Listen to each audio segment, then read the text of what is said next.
ज्ञान योग एवं कर्म योग के बारे में समझा था। आज हम भक्ति योग के बारे में समझेंगे। तो भक्ति योग क्या है? जैसे कि मैंने पहले भी बताया था, आगे का शब्द है साधन और पीछे का जो शब्द है वो प्राप्ति का शब्द है। तो भक्ति के आधार पे समाधि की प्राप्ति मतलब कि भक्ति योग। अब प्रेम की उच्च पराकाष्ठा ही भक्ति है। जो साधारण प्रेम जो होता है वो सिर्फ प्रेम होता है, परंतु उसमें निष्कामपना यदि जुड़ जाता है ना, तो वो प्रेम भक्ति में रूपांतरित हो जाता है ना। ये प्रेम की उच्च पराकाष्ठा ही भक्ति है। अक्सर हम लोग जो राग है, मोह है, प्रेम है, इन तीनों में डिफरेंस नहीं समझते है ना, और इसी के कारण प्रेम में और भक्ति में भी डिफरेंस नहीं समझते है ना। यदि आप प्रेम करते हो परंतु कुछ कामना के साथ हो तो वो भक्ति नहीं है ना? भक्ति का अर्थ ही होता है निष्कामपना। और राग जो होता है वो ऐसी चीज होती है जो जब आपके अनुकूल ना हो जाए तो द्वेष में परिवर्तित हो जाता है। और मोह ऐसी चीज होती है कि जिसमें आपको अंधापा आ जाता है ना। अक्सर लोग राग, मोह और प्रेम में कंफ्यूज्ड होते हैं है ना। मोह को वो प्रेम समझ बैठते हैं। तो ये सब कुछ समझना चाहिए। जब तक ये नहीं समझेंगे तब तक ये भक्ति को भी नहीं समझ पाएंगे। समझना चाहिए प्रेम की उच्च पराकाष्ठा ही भक्ति है। ईश्वर के प्रति अनन्य प्रेम ही भक्ति है। जब समाधि मतलब योग प्राप्ति के लिए यह किया जाता है तो भक्ति योग हो जाता है। भक्ति शब्द भज सेवायाम धातु में 3 प्रत्यय लगाकर बना है, जिसका अर्थ है पूजा, सेवा, उपासना। स्वामी विवेकानंद जी कहते हैं, सच्चे और निष्कपट भाव से ईश्वर की खोज करना ही भक्ति है। सच्चे और निष्कपट भाव से ईश्वर की खोज करना भक्ति है। नारद भक्ति सूत्र कहता है कि पूजा दिष्टनुराग इति पराशरे, मतलब कि भगवान की पूजा अर्चना और उपासना में अनुराग होना ही भक्ति है। भक्त प्रहलाद कहते हैं, ईश्वर के प्रति उत्कट प्रेम को प्राप्त करने की उत्कट इच्छा होना भक्ति है। ईश्वर के प्रति उत्कट प्रेम को प्राप्त करने की उत्कट इच्छा होना भक्ति है। अब भक्ति योग के उद्देश्य क्या है? क्यों भक्ति करना है किसी को?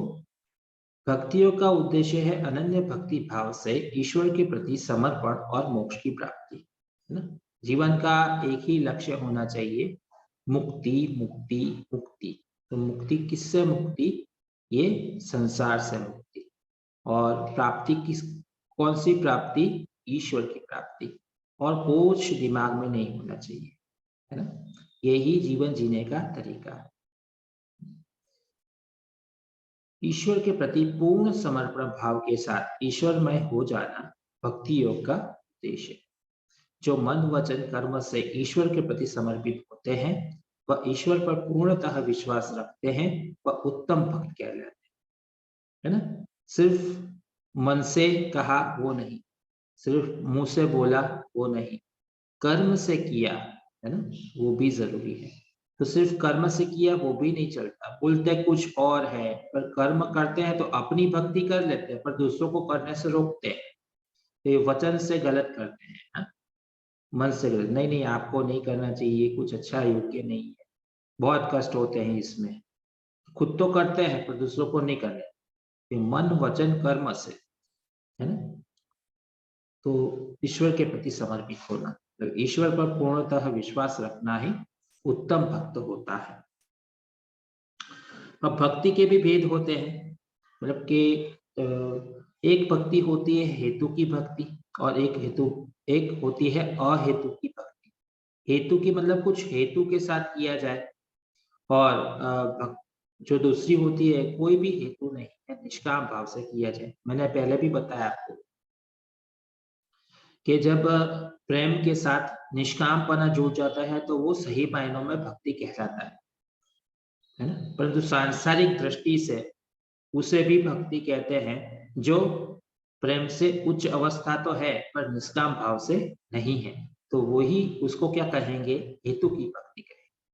और जो आइडियल, जो आदर्श उसका अर्थ है कि निष्काम भाव से जो प्रेम की उत्कट अवस्था के साथ की जाए वो अहेतु की है कि नहीं।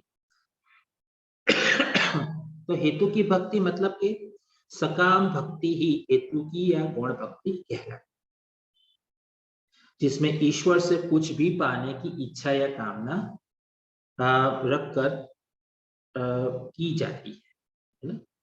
कुछ प्राप्ति कर, भगवान को पूछते हैं कुछ प्राप्ति करने की, देवता को पूछते हैं कुछ प्राप्ति करने की, आपके माता पिता की भक्ति करते हो, गुरु की भक्ति करते हो, शिक्षकों की भक्ति करते हो कुछ कामना के साथ, तो वो क्या कहलाएगा, हेतु की भक्ति। मैं भक्ति करूं और मुझे ये प्राप्ति हो जाए, ऐसी कामना के साथ करते हो तो वो हेतु की भक्ति हो। जैसे कि अभी ये वैसे भी कर रहे हो, तो वैसे भी करना क्यों है, क्योंकि मुझे एक अच्छा सर्टिफिकेशन चाहिए, ये ऐसे करते हो तो वो हेतु की है। और यदि ऐसे ज्ञान के लिए कर रहे हो या तो फिर कुछ अपना अपडेशन हो जाए ऐसे कर रहे हो तो वो अहेतु की हो गया। तो उद्देश्य के अनुसार उसकी जो है क्वालिटी बनती है ना। तो सकाम भक्ति ही हेतु की या गौण भक्ति कहलाती है, जिसमें ईश्वर से कुछ पाने की इच्छा या कामना रखकर भक्ति की जाती है। अब ये जो हेतु की भक्ति होती है वो दो प्रकार की होती है। एक तो होती है नवधा भक्ति, जिसे वैधि भक्ति भी कहते हैं, और दूसरी होती है रागात्मिक भक्ति। दो प्रकार की भक्ति होती है हेतु की भक्ति में, नवधा भक्ति और रागात्मिक भक्ति। नवधा भक्ति, नवधा भक्ति ऐसी है जिसमें राग नहीं है परंतु राग से परे हो गए, प्रेम की अवस्था आ गई, प्रेम की उत्कट अवस्था आ गई, है ना। परंतु कुछ कामना तो है ना। कामना कैसी रहेगी, आध्यात्मिक, ऐसी कामना रहेगी कि जिससे और जुड़ाव बढ़े ईश्वर के साथ, या अपने देवी देवता के साथ, अपने भगवान के साथ, अपने माता पिता या गुरु के साथ, या तो फिर किसी के भी साथ। तो ये 9 प्रकार की होती है, श्रवण, कीर्तन, स्मरण, पाद सेवन, अर्चना, वंदन, दास्य, साख्य और आत्मनिवेदन। श्रवण जो है वो चित्त को एकाग्र कर ईश्वर की भेद लीला व गुण का श्रवण करना, उसे श्रवण कहते हैं। नंबर 1 सुनना, उनके बारे में सुनो, आपको अच्छा लगता है, वो श्रवण भक्ति है। जैसे कि आपको नोटिंग वोटिंग करना हो तो कर सकते हो, क्योंकि उदाहरण वगैरह जो होंगे ना कुछ मेंशन नहीं किए होंगे पर उससे याद अच्छे से रहता है। तो नोट करना हो तो नोट पेन लेके बैठ। श्रवण भक्ति, जैसे कि जो कथाएं चलती है, भागवत कथा, देवी भागवत, शिव महापुराण, है ना, जो सत्संग होता है वो क्या है, वो श्रवण भक्ति है। सुनते हो, उनके गुणों के बारे में, उनकी लीलाओं के बारे में आप सुनते हो और उसमें से कुछ समझने की, सीखने की कोशिश करते हो, या तो फिर उनके प्रति और आपको प्रेम बढ़ता है आपके, है ना। तो वो क्या है, श्रवण भक्ति। दूसरा होता है कीर्तन भक्ति। वहीं पे ही आप लोगों ने देखा होगा, थोड़े थोड़े समय के बाद वो लोग थोड़ा कीर्तन भजन करते हैं ना, कि जिससे और भी उनकी लीला का वर्णन स्पष्ट हो जाएगा। ईश्वर की लीला को ही गीत के माध्यम से कथन करना वो कीर्तन भक्ति।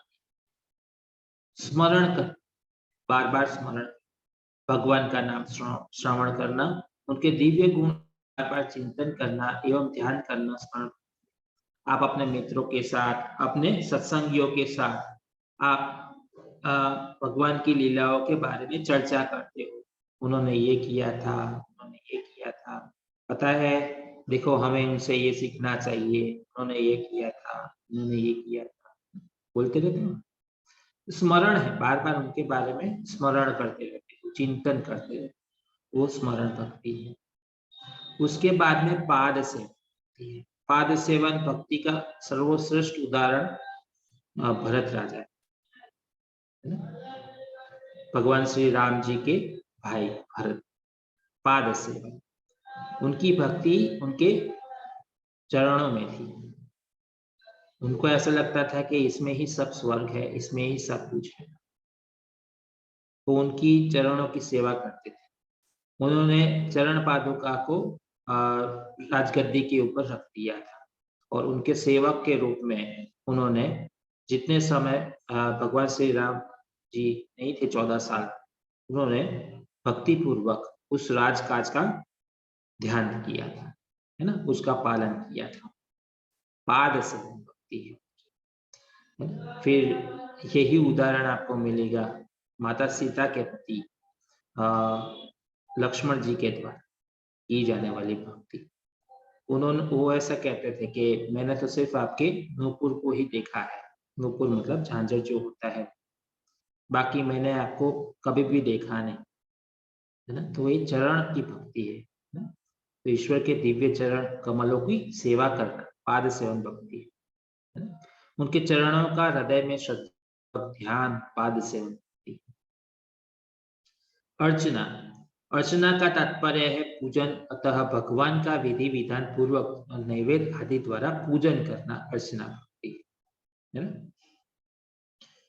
विधि विधान पूर्वक कर्मकांड होते हैं ना, वेदों में कर्मकांड, तो कर्मकांड के वो एक स्पेसिफिक स्ट्रक्चर दिया है उन्होंने कि भाई आपको यदि विधि करनी है, किसी को करना है, तो उन्होंने पुराने जो ऋषि मुनि थे, पुराने जो संत थे, गुरु थे, उन्होंने अपने हिसाब से जो वो करते थे, वो जो है वो ये अर्चना भक्ति में आता है, जिसमें विधि विधान पूर्वक उन्होंने अपना शॉर्ट ऑफ विधि विधान बनाया होता है और नैवेद्य के द्वारा वो बताते हैं, सॉरी नैवेद्य के द्वारा वो ईश्वर को भगवान को वो समर्पित करते हैं। ये अर्चना भक्ति। अब दूसरी है वंदन भक्ति। ये वंदन भक्ति ऐसी है जो वेद में जिस प्रकार से कर्मकांड दिखाए हैं उस प्रकार से किया। अर्चना और वंदन में सिर्फ इतना ही फर्क है कि वंदन जो है वो वैदिक रीति से कर्मकांड के हिसाब से होता है और अर्चना जो है वो ये जो उसके बाद के जो संत हुए, महात्मा हुए, उन्होंने अपने शॉर्ट ऑफ सीक्वेंस के साथ जो अपनी पद्धतियां बनाई, तो वो उस प्रकार से करते हैं, वो अर्चना भक्ति है। फिर है दास्य भक्ति। दास्य भक्ति का सर्वश्रेष्ठ उदाहरण है हनुमान जी ना। वो हमेशा कहते थे भगवान श्री राम तो मेरे मालिक है ना, मैं उनका सेवक हूँ, तो दास्य भाव करते थे।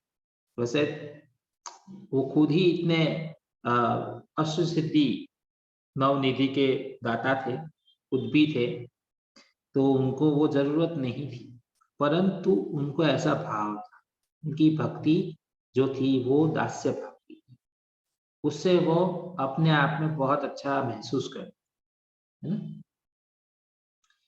तो ईश्वर की सेवा करते हुए अपने प्रति उपासक का भाव और सेवक का भाव बनाए रखना दास्य भक्ति। साख्य भक्ति, साख्य भक्ति मतलब के प्रभु के प्रति सखा जैसा भाव। हनुमान जी ने क्या किया कि सेवक का भाव रखा, तो अर्जुन ने कैसे रखा, साख्य का भाव रखा। फिर उद्धव जी जो थे उन्होंने भी क्या रखा, साख्य भाव, भगवान श्री कृष्ण के। वो मानते थे कि आप तो मेरे मित्र जैसे, आप मेरे मित्र हो। भगवान श्री कृष्ण भी उनको मित्र के जैसे थे, है ना। तो वो साख्य भक्ति है। आत्मनिवेदन, आत्मनिवेदन, आत्मनिवेदन मतलब कि समर्पित करनी है। अब पतंजलि योग सूत्र में इसका ही दूसरा नाम क्या है, ईश्वर प्रणिधान। आत्मनिवेदन, अपने आप को सौंप देना, मेरे साथ आपको जो करना है वो आपको करना है, मुझे उससे कोई मतलब नहीं, आप जो भी कुछ करोगे मुझे सब स्वीकार है। आत्मनिवेदन, जिसमें भक्त भगवान स्वरूप में स्वयं को समर्पित करता है। जैसे प्रहलाद, कई लोग करते हैं ना, किसी किसी को कह देते कि मुझे अभी संसार में कुछ नहीं करना है, अभी आप मेरे गुरु हो या शिक्षक हो, जो भी वो किसको मानते कहते हैं, आपको जो करना है वो करो, मैं आपको समर्पित हूँ, है ना। तो ये आत्मनिवेदन। अब दूसरी, जैसे मैंने कहा कि दूसरी है रागात्मिक भक्ति। हेतु की भक्ति का दूसरा प्रकार रागात्मिक भक्ति है। तो रागात्मिक भक्ति क्या होती है? देखो मैं वापस ले जाऊँ, भूल गए होंगे शायद। हेतु की भक्ति के दो प्रकार, नवधा भक्ति और रागात्मिक। नवधा भक्ति बहुत इंपॉर्टेंट टॉपिक है, इसे एग्जाम के लिए जरूर से याद रखें। मैं इस सैटरडे जो एग्जाम लूंगा उसमें मैं जरूर से पूछूंगा, ठीक है ना, तो याद रखें। तो ये नवधा भक्ति। और फिर दूसरा है रागात्मिक भक्ति। रागात्मिक भक्ति भी क्या होती है कि जब ये नवधा भक्ति अपनी चरम सीमा को पार कर जाती है, उस स्थिति में हृदय में अलौकिक भगवत प्रेम प्रवाहित होने लगता है। मतलब कि उस आनंद रस का अनुभव कराने वाली भक्ति को रागात्मिक भक्ति कहते हैं, है ना। आनंद रस का अनुभव कराने वाली भक्ति को रागात्मिक भक्ति कहते हैं, है ना। नवधा भक्ति ये जो ऊपर की है उसका मैच्योर जो स्वरूप होता है ना, वो रागात्मिक भक्ति कहलाती है। अब दूसरा है अहेतु की भक्ति। मैंने आपको बताया था कि भक्ति के दो प्रकार, हेतु की भक्ति और अहेतु की भक्ति। हेतु की भक्ति हमने देख ली, अब हम अहेतु की भक्ति देखेंगे। अहेतु की भक्ति को पराभक्ति भी कहते हैं। पराभक्ति इसीलिए कहते हैं उसे कि इसमें कोई अपेक्षा नहीं होती, कोई भी प्रकार की अपेक्षा नहीं होती है। वो भक्त जो कर्म करता है वो सब ईश्वर को समर्पित कर देता है, वो जिसकी भी भक्ति करता है उसको समर्पित कर देता है, और कोई कामना नहीं होती है वो उसके पीछे, कोई भी नहीं, सिंगल थॉट। तो वो पराभक्ति है, अहेतु की भक्ति। साधक की उत्कृष्ट और अंतिम पराकाष्ठा ही पराभक्ति है। पराभक्ति में उपासक और उपास्य एक हो जाते हैं, है ना, अंततः ये स्थिति बन जाती है ना। अर्थात आराध्य और आराध्य दोनों एक ही हो जाते हैं।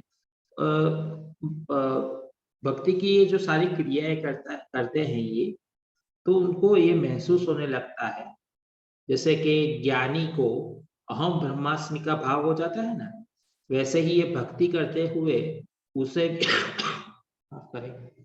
उसे भी ये फीलिंग हो जाती है कि मैं जिसकी उपासना कर रहा हूँ वो भी मैं हूँ और दूसरा कोई भाव नहीं, अपने से अपने की उपासना करते, है ना, ऐसे फीलिंग आ जाती है उनके भीतर। तो ये